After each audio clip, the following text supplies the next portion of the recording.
자, 우리 181장 거기 보면은 학습 적용에 들어가면은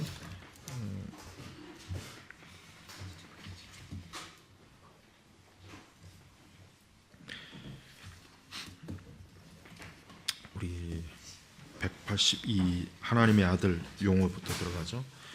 182 하나님의 아들이라는 독특한 용어에 생각해보자. 마가복음은 하나님의 아들 예수 그리스도의 복음의 시작이라 했죠. 그 다음에 하나님의 아들, 이 하나님의 아들이라고 하는 표현이 사실은 뭐 우리 각주에 보니까 신약 성경에는 하나님의 아들 또 이와 동등한 표현이 적어도 124회가 등장한다고 그랬죠.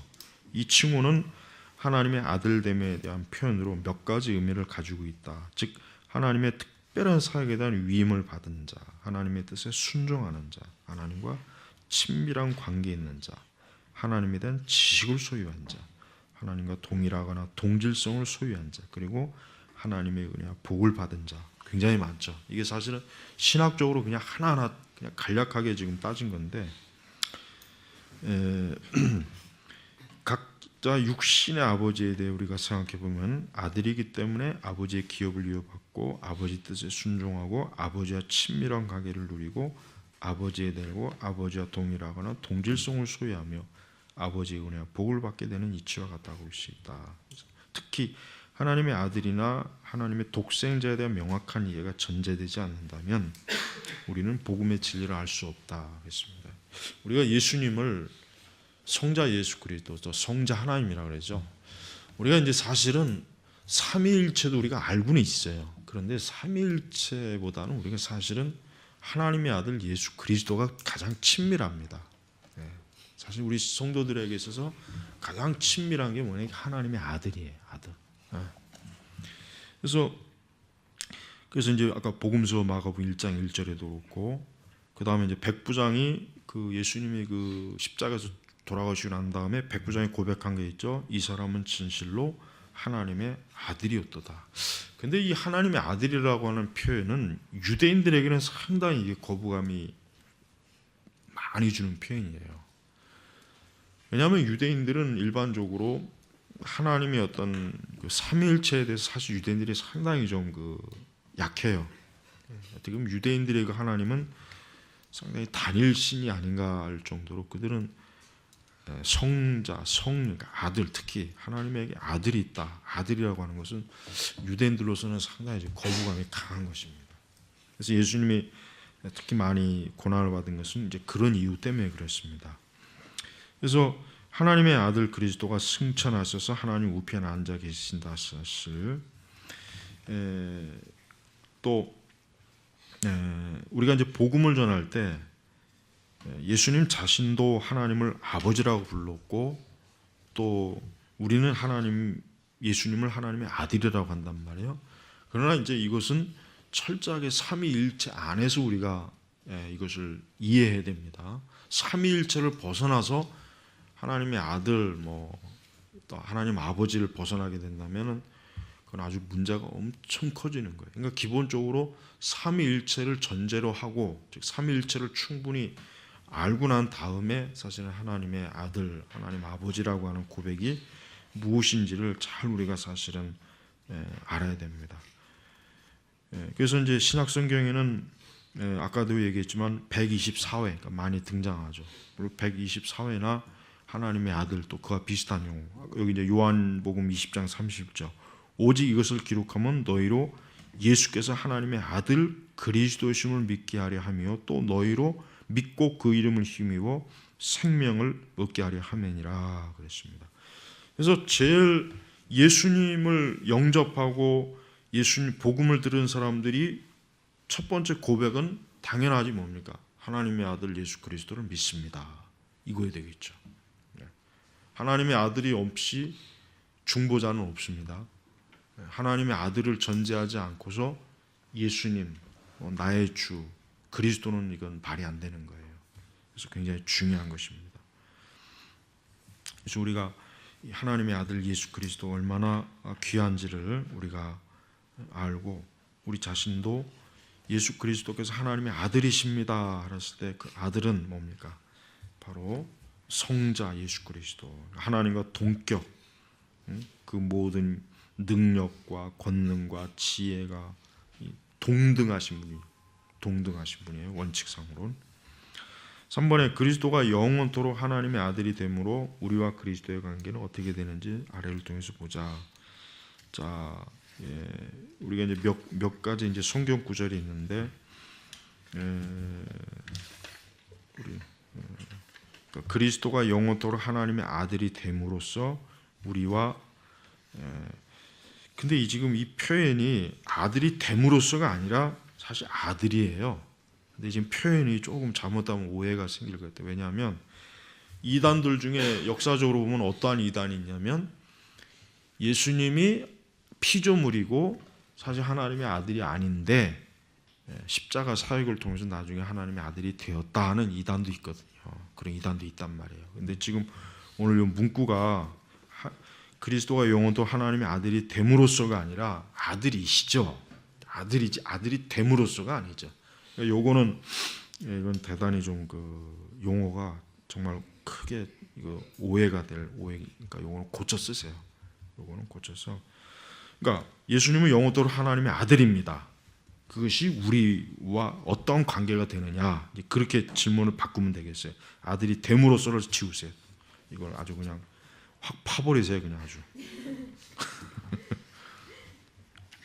이거를 제가 편집을 이거 좀 봤어야 되는데, 이걸 아주 그냥 싹 도려내세요. 아주. 자, 시편 22편 20절, 내가 주의 이름을 형제에게 선포하고 회중 가운데서 주를 찬송하리다. 또 마태복음 28장 10절, 가서 내 형제들에게 갈릴리로. 또 요한복음 27절, 내 형제들에게. 거기 이렇게 줄을 쳐보세요. 자, 제가 지난 시간에도 얘기했죠. 예수님은 우리의 맏형이에요. 맏형이에요. 그러니까 우리는 하나님께 양자로 우리가 받아들여졌는데, 예수 그리스도가 제일 맏형이에요. 맏형. 그래서 형님 같이 대신하여, 그 찬송가 있죠. 아주 유명한 찬송가예요. 그러니까 우리는 예수님하고 굉장히 가까워요. 예수님이 우리의 제일 맏형이니까 우리는 참 예수님을 가까이 의지할 수 있고, 그분에게 나의 모든 염려를 아릴 수 있고, 그분을 의지할 수 있고 신뢰하고. 그러니까 우리는 예수 그리스도를 멀리 있지 말고 진짜 가까우신 분이야. 나의 맏형 되시는 분이구나. 얼마나 든든합니까? 예. 그러니까 우리는, 예수님은 내 형제들이라 그래. 내 형제들. 그러니까 예수님이 우리를 뭐예요? 같은 형제로 받아들인 거예요. 형제. 얼마나 예수님이 우리를 가깝게 여기다는 증거예요. 그래서 그만큼 예수님이 참 우리에게 이렇게 형제로서 우리를 받아들였다는 것이 참 너무나 놀라웠죠. 자, 야곱에게 12아들이 있었다. 그러나 나중에 14명이 되었죠. 그렇죠. 에브라임과 므낫세가 들어가서 양자로 됐죠. 이 두 아들은 요셉이 아들이었는데 야곱이 양자를 삼어서 그 아버지가 그들을 12지파의 무리가 되게 했어요.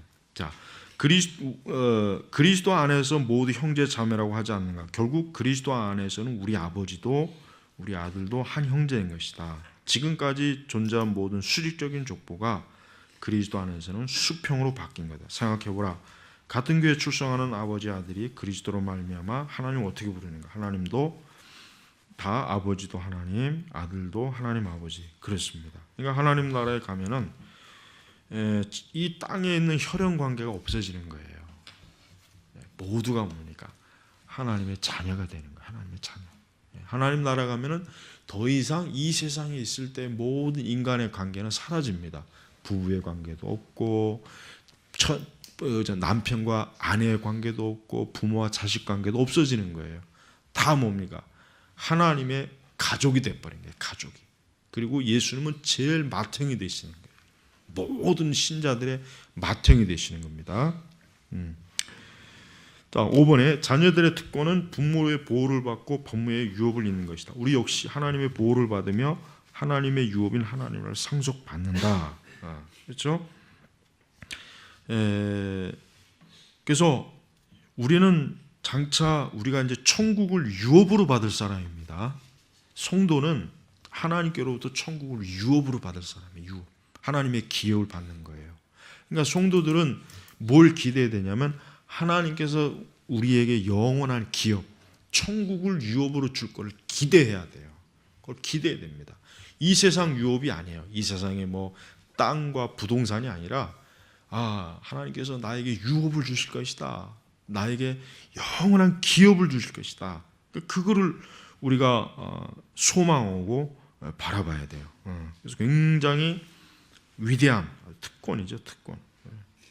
예수님 때문에 우리가 하나님 나라를 유업으로 받는다 사실은 엄청나게 참 중요한 겁니다.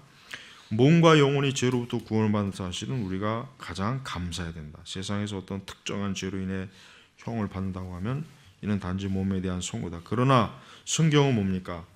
우리의 몸과 영혼이 함께 심판을 받죠. 그렇죠.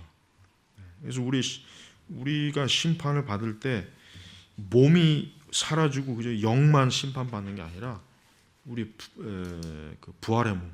그래서 악인도 악인의 부활 있죠. 심판의 부활이잖아요.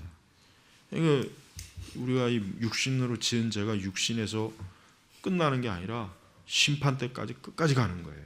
무서운 거란 말이에요. 그래서 우리는 하나님의 이 심판은 시간을 초월한 심판이라는 거 우리가 이제 기억해야 됩니다. 예수님 공생의 기간 동안 많은 사람이 마귀와 귀신들에 벗어난 영적 자유를 누릴 알 수 있다. 우리가 어떤 자유를 누리게 되었는지 알아보자. 그렇습니다. 진리가 너희를 자유케 하리라 했을 때 우리는 먼저 멸망으로부터 자유, 죄로부터 자유하죠. 그리고 악으로부터 자유하죠. 그 다음에 진짜 이 귀신과 악한 사단으로부터 우리가 자유하죠. 또 우리는 이 세상에 이 세속으로부터 우리는 자유하죠. 양심의 자유를 누리죠. 우리는 더 이상 이제 우리 양식을 억압하는 그런 우리의 그게 없단 말이에요. 또 정죄함이 없어요. 우리에게 그리스도 예수 안에 있으면 정죄함이 없다 그랬잖아요. 정죄함이. 그러니까 마귀는 우리에게 자꾸 정죄감을 줍니다. 우리가 죄인이고 너는 죄인이다. 너는 쓸모없는 놈이다. 너는 당장 죽어야 된다. 너 같은 놈을 네가 어떻게 하나님 나라에 가겠느냐. 네가 어떻게 뻔뻔스럽게 예배당을 가느냐. 기도하는. 마귀는 항상 우리를 정죄해요.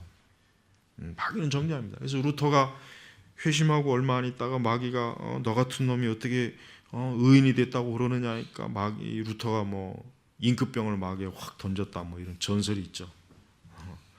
그러니까 이제 루터가 어떤 극적으로 의인은 믿음으로 산다는 정말 믿음을 통한 칭의를 얻었는데 이후에도 마귀가 결국 가만두지 않았어요. 그거는 착각이다. 그건 네가 잘못 생각한 거다. 그건 하나의 그 감상. 그게 굉장히 막 시달렸지만 루터는 단호하게 하나님 말씀에 의해서 내가 의로워졌다. 아주 단단히 붙잡은 거예요. 그러니까 우리도 아무리 거듭나고 중생한 하나님의 자녀도 마귀가 우리를 시험합니다. 너는 하나님의 자녀가 아닐 것이다.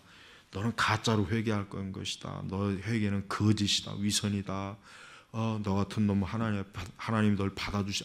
마귀가 얼마나 정죄합니까? 마귀를 위해서 참수하는 자, 정죄하는 자예요. 마귀는. 그러니까 성도들이 그럴 때마다 거기에 넘어가면 안 되죠. 어떻게 합니까? 그리스도를 바라봐야죠. 그리스도. 그러니까 근데 외로 또 그거를 보지 못하는 분도 너무 많아요. 그런 어떤 내적 시험에 들어가지고 항상 어떤 정죄감, 자유함이 없어요. 그냥 예수님을 믿음으로 인한 자유함이 없는 게 아니라 항상 뭔가 죄책감, 정죄감, 양심의 억압 여기에 늘 빠져 있는 분들도 굉장히 많아요. 또 그러다 보면 이제 율법주의로 이러겠죠. 그러다 보면 이제 뭐 또 자기 의로 또 하나님을 좀 기쁘시게 하려고 하는 노력도 하겠죠. 그게 점점 은혜에서 멀어지는 거예요. 그러면 안 됩니다. 우리는 오직 나의 의가 아니라 그리스도의 의죠. 아주 이건 철칙이에요, 철칙. 마귀가 우리로 하여금 뻔뻔스럽다. 너는 얼굴이 왜 이렇게 두껍냐? 너 이렇게 양심도 없냐? 마귀가 그렇게 참수합니다. 그럴지라도 그리스도의 의. 그래 나는 그렇다. 나는 그런 놈이기 때문에 나는 그리스도를 의지한다. 이렇게 나와야 돼요. 마귀의 그 참소에 절대 그 눌리면 큰일 납니다. 정말 조심해야 됩니다. 자, 암송 구절은 다 각자 이제 집에서 암송하시고 오늘은 마치겠습니다. 아버지 하나님 감사합니다. 죽으나 사나 우리는 예수 그리스도의 그 십자가의 공로와 속죄로 우리는 의로워졌고 우리는 떳떳해졌고 우리는 자유한 자가 되었습니다. 특별히 마귀가 얼마나 신자들을 참소하고 영적으로 얼마나 정죄감을 주는 일이 많이 있는지 모르겠습니다.